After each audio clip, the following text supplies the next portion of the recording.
Hamas और Israel के बीच चल रहे युद्ध के दौरान हमास की तरफ से लड़ रहे लेबनान के शक्तिशाली सैनिक संगठन हिजबुल्लाह का दावा है कि वो लगातार इजराइल को नुकसान पहुंचा रहा है और प्रतिदिन उसके 5 सैनिकों को मार रहा है और साथ ही उसके 5 सैनिक प्रतिष्ठानों को नुकसान पहुंचा रहा है। इसके लिए बाकायदा हिजबुल्लाह ने एक चार्ट जारी कर बताया है कि किस तरह से उसने 8 अक्टूबर 2023 से 30 अक्टूबर 2023 के बीच इजराइल के 120 सैनिक मार गिराए।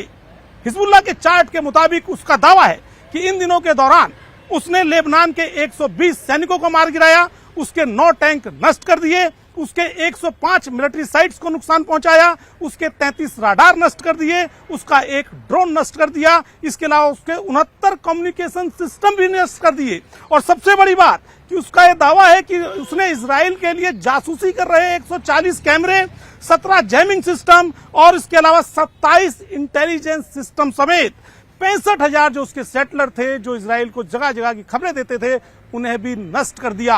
हिजबुल्लाह ने अपने दावे में कहा है कि वो लगातार इजराइल के विभिन्न सैनिक प्रतिष्ठानों और अनेक जगहों पर मिसाइल और रॉकेट से इस तरह से हमले कर रहा है कि आए दिन इजराइल के सैनिक मर रहे हैं और उसका दावा है कि प्रतिदिन 5 सैनिक की एवरेज है उसके मारने की इजराइल के सैनिकों की। इसमें सबसे बड़ी अहम बात यह है कि 29 अक्टूबर 2023 को हिजबुल्लाह के दावे के मुताबिक उसने उसके एक ऐसे ड्रोन को मार गिराया था जो हवा से मिसाइल फायर करता था गाजा पट्टी के ऊपर और दूसरी जगहों पर। लेकिन हिजबुल्लाह के दावे के मुताबिक उसने इजराइल का वो ड्रोन मार गिराया। हालांकि इजराइल ने इसकी कोई आधिकारिक पुष्टि नहीं की है, लेकिन इजराइल ने ऐसा जरूर कहा कि उसका एक ड्रोन जो हवा से मिसाइल मारने का काम करता था उसे कुछ नुकसान पहुंचा है। यानी पूरी तरह से तो हिजबुल्लाह के दावे को ये नहीं कहा जा सकता कि वो सही बोल रहा है, लेकिन हिजबुल्लाह जितने दावे कर रहा है वो कहीं ना कहीं अपने आप में तो इसलिए पर्याप्त माने जा सकते हैं क्योंकि इजराइल ने अभी तक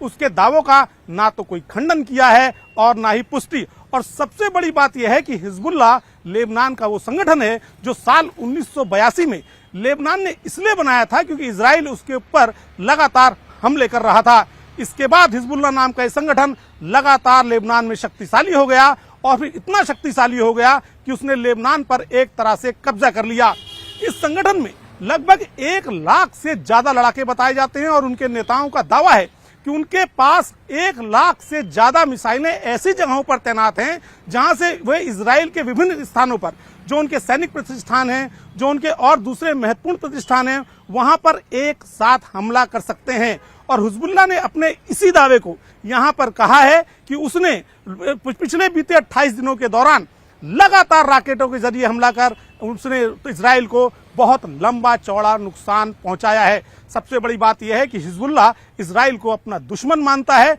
और यही कारण है कि वो हमास का लगातार साथ दे रहा है। यानी इजराइल को अब एक नहीं कई मोर्चों पर जूझना पड़ रहा है और उसमें हिजबुल्लाह भी एक है। और हिजबुल्लाह संभवतः हमास से ज्यादा खतरनाक इसलिए साबित हो सकता है क्योंकि इसके पास लड़ाकों की एक लंबी चौड़ी फौज है और सबसे बड़ी बात कि उसके पास उसने अपने ऐसे टारगेट पर मिसाइलें फिक्स कर रखी हैं जहां से वो सीधे इजराइल के सैन्य प्रतिष्ठानों और अन्य जगहों पर हमले कर रहा है। हिजबुल्लाह का यह भी दावा है कि आने वाले दिनों में वो इजराइल के कुछ ऐसे ठिकानों पर हमला करेगा जिससे इजराइल को काफी भारी नुकसान का सामना करना पड़ सकता है। यानी आने वाले दिनों में हिजबुल्लाह इजराइल के लिए और खतरनाक साबित हो सकता है।